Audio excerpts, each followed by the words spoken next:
ଆସୁଛି ବଡ଼ ଲଘୁଚାପ। ପୂଜା ବେଳେ ବଦଳିପାରେ ପାଗ, ହାଲୁକା ବର୍ଷାରେ ଭିଜିପାରେ ପାର୍ବଣ। ଦକ୍ଷିଣ ପୂର୍ବ ବଙ୍ଗୋପସାଗରରେ ସକ୍ରିୟ ଥିବା ଘୂର୍ଣ୍ଣିବଳୟ ଉତ୍ତର ପଶ୍ଚିମ ଦିଗରେ ଗତି କରିବା ସହ ଆସନ୍ତାକାଲି ସକାଳେ ଲଘୁଚାପରେ ପରିଣତ ହେବ। ପରବର୍ତ୍ତୀ ସମୟରେ ଏହା ଆହୁରି ଘନୀଭୂତ ହୋଇ 23 ତାରିଖ ବେଳକୁ ପଶ୍ଚିମ କେନ୍ଦ୍ରୀୟ ବଙ୍ଗୋପସାଗର ଅଞ୍ଚଳରେ ଅବପାତର ରୂପ ନେଇପାରେ।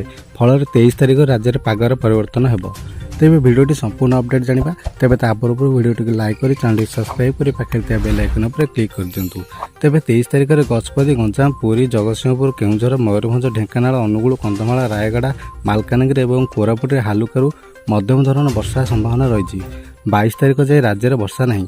ତେଣୁ ନବମୀ, ଦଶମୀ 2 ଦିନ କୋହଲା ପାଗ ସାଙ୍ଗକୁ ସାମାନ୍ୟ ବର୍ଷା ହୋଇପାରେ ବୋଲି ଭୁବନେଶ୍ୱର ଆଞ୍ଚଳିକ ପାଣିପାଗ ବିଜ୍ଞାନ କେନ୍ଦ୍ର ନିର୍ଦ୍ଦେଶକ କହିଛନ୍ତି। ପାଣିପାଗ ଗବେଷକ କହିଛନ୍ତି, ସ୍ୱାଭାବିକ ଅପବାଦ ଓଡ଼ିଶା ଉପକୂଳ ସମାନ୍ତରାଳ ଭାବେ ପଶ୍ଚିମବଙ୍ଗ ଓ ବାଂଲାଦେଶ ମୁହାଁ ଯାଇପାରେ, ନଚେତ୍ ଏହା ଉତ୍ତର ଆନ୍ଧ୍ର ଉପକୂଳ ଦେଇ ଅତିକ୍ରମ କରିପାରେ। ଏହାର ପ୍ରଭାବରେ 24 ଓ 25 ଉପକୂଳ ଓଡ଼ିଶାରେ କିଛି ପରିମାଣରେ ବର୍ଷାର ସମ୍ଭାବନା ରହିଛି। ଭାରତୀୟ ପାଣିପାଗ ବିଭାଗ କିମ୍ବା ଆଞ୍ଚଳିକ ପାଣିପାଗ ବିଭାଗ ପକ୍ଷରୁ ଲଘୁଚାପ କ୍ଷେତ୍ର ସୃଷ୍ଟି ହୋଇପାରେ ବୋଲି ଆକଳନ କରାଯାଇଛି। ଅକ୍ଟୋବର 24ରେ ଯଦି ଲଘୁଚାପ କ୍ଷେତ୍ର ସୃଷ୍ଟି ହୁଏ, ତେବେ ଏହାର ପ୍ରଭାବ ଓଡ଼ିଶାରେ ଦେଖିବାକୁ ମିଳିପାରେ। ଆଉ ଦୁର୍ଗାପୂଜାରେ ରାଜ୍ୟରେ ବର୍ଷା ହୋଇପାରେ। ତାମିଲନାଡୁ, ପଣ୍ଡିଚେରୀ ଏବଂ କେରଳର ବିଭିନ୍ନ ସ୍ଥାନରେ ପ୍ରବଳ ଓ ଅତି ପ୍ରବଳ ବର୍ଷା ହୋଇପାରେ। ସେହିଭଳି ଓଡ଼ିଶାରେ କିଛି ଜିଲ୍ଲାରେ ମଧ୍ୟ ବର୍ଷା ହେବା ନେଇ ପୂର୍ବାନୁମାନ କରିଥିଲା। ତେବେ ଦୁର୍ଗାପୂଜା ସମୟରେ ବଙ୍ଗୋପସାଗରରେ ଏକ ଘୂର୍ଣ୍ଣିବଳୟ ସୃଷ୍ଟି ହେବାର ଯଥେଷ୍ଟ ସମ୍ଭାବନା ରହିଛି। କିନ୍ତୁ ଏନେଇ ବର୍ତ୍ତମାନ କୌଣସି ସୂଚନା ଦେଇନାହିଁ ପାଣିପାଗ ବିଭାଗ।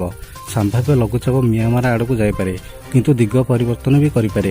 ଏହା ହେଲେ ବି ପଶ୍ଚିମବଙ୍ଗ ଏବଂ ଓଡ଼ିଶାରେ ବିଭିନ୍ନ ସ୍ଥାନରେ ବର୍ଷା ହେବାର ସମ୍ଭାବନା ରହିଛି। କିନ୍ତୁ ଲଘୁଚାପ ନେଇ ପାଣିପାଗ ବିଭାଗ ପକ୍ଷରୁ ଅଧିକ ଅପଡେଟ୍ ଦିଆଯିବ। ପୂଜାକୁ ଆହୁରି କିଛି ଦିନ ସମୟ ଥିବାରୁ ଲଘୁଚାପ କ୍ଷେତ୍ର ସୃଷ୍ଟି ହେବା ନେଇ ପରବର୍ତ୍ତୀ ସମୟରେ ପାଣିପାଗ ବିଭାଗ ବିସ୍ତୃତ ସୂଚନା ଦେବ।